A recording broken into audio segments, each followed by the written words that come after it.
deux parties. Là où il y a problème, et il y a problème, c'est sur la question de la sécurité. Maintenant, ce que nous souhaitons, c'est que la CEDEAO et l'AES aient une coopération d'entité à entité. Pas l'AES à l'intérieur de la CEDEAO, mais d'entité à entité pour préserver les intérêts de l'Afrique de l'Ouest. Maintenant, sur la question de la sécurité, il y a un problème. Comment nous allons travailler pour assurer la sécurité? Aujourd'hui, je dois vous dire qu'il n'y a pas de confiance avec beaucoup de responsables et certains pays autour de nous pour qu'on puisse envisager de travailler ensemble. Parce que vous savez, la sécurité exige la confiance. Avec certains pays, je peux vous dire qu'il y a des travaux au niveau de nos ministres de la Défense, etc. Mais avec certains pays qui abritent des groupes terroristes, qui reçoivent des bases militaires étrangères, ce qui n'est pas un problème, c'est la souveraineté de tout pays. Mais si vous recevez des bases et des forces étrangères dont l'objectif est de déstabiliser le voisin, là, on ne peut pas travailler avec vous. Donc, il faut cette clarification entre nos pays pour s'assurer que, bon, on ne va pas travailler avec ceux qui, comme il l'a dit, la définition.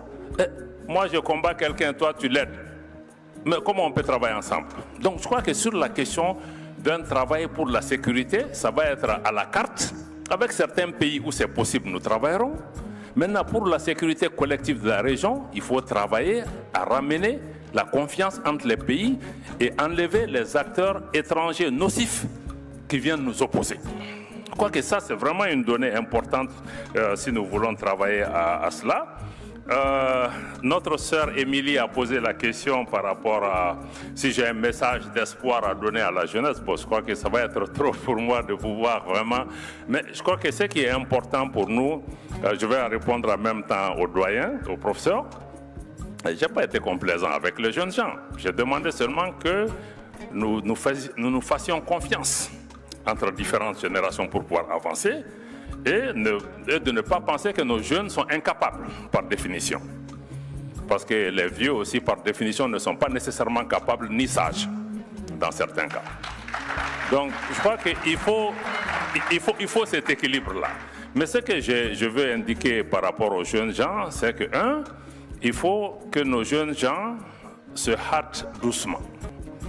Parce qu'il faut que nos jeunes gens comprennent, parce qu'aujourd'hui, avec le monde des réseaux sociaux, l'instantanéité, et tout ce qu'on voit comme réussite immédiate sur les réseaux sociaux, les succès qu'on voit ailleurs, nos jeunes gens ont tendance à penser que la réussite est facile. Et la réussite est fondée sur le travail, c'est dur. Il faut qu'on comprenne qu'il faut que vous travaillez, que c'est dur, que vous appreniez aussi. Je n'ai pas demandé que quelqu'un n'apprenne pas. Parce que j'ai dit que même par rapport à la culture, il faut qu'on sache qui on est. Ça veut dire qu'il faut qu'on apprenne. Mais il ne faut pas que nos jeunes gens pensent que c'est facile et que ce qu'ils voient ailleurs, il suffit de répliquer, de sortir, de marcher 2-3 fois et puis on réussit. Je connais beaucoup de jeunes gens chez nous qui veulent passer d'étudiants à ministre. Ce n'est pas possible. Oui, il y a un travail à faire. Chacun de nous est passé par là. Donc, je vais dire aux jeunes gens, il faut comprendre que c'est dur, il faut étudier, il faut travailler, il faut comprendre que le succès n'est pas spontané par rapport à cela. Mais le message que je disais seulement par rapport aux jeunes gens, je dis, ayez confiance en vous-même. Ce n'est pas un message de populisme. Parce que si on n'a pas confiance, mais on ne fera rien. Parce que quelqu'un qui ne se valorise pas, parce que si tu as confiance en soi, tu es conscient de tes faiblesses, mais aussi de tes atouts. Et tu te valorises et tu dis que c'est possible. Mais quelqu'un qui n'a pas confiance en lui-même ne peut rien. Mais ça ne doit pas être une confiance béate. Voilà, je crois que ça me semble être un message important. C'est ce que je peux dire à la jeunesse par rapport à ça. Bon, le visa, Burkina, tout ça, je vais laisser le ministre Burkina, Togo, États-Unis. Je vais laisser le ministre, parce que le ministre a fait une excellente déclaration sur cette question et qui reflète notre sentiment à tous.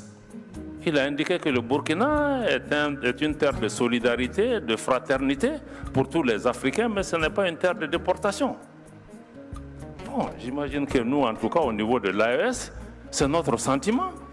Et nous travaillons dans le cadre du respect mutuel, dans le cadre de la prise en compte de la dignité de nos citoyens. Le Mali vient de faire un communiqué aujourd'hui même pour appliquer la réciprocité, parce que les États-Unis ont changé les conditions de visa pour le Mali en imposant entre 10 000 et 20 000 dollars pour tout ressortissant malien qui demande des visas.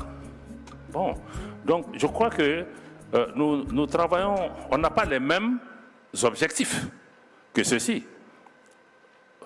Moi-même, je suis né de la migration. Par prisme ou par défaut, par biais, je vois plus de bénéfices que de peur. Je comprends des dirigeants européens ou autres qui voient ça comme une menace, mais c'est leur problème.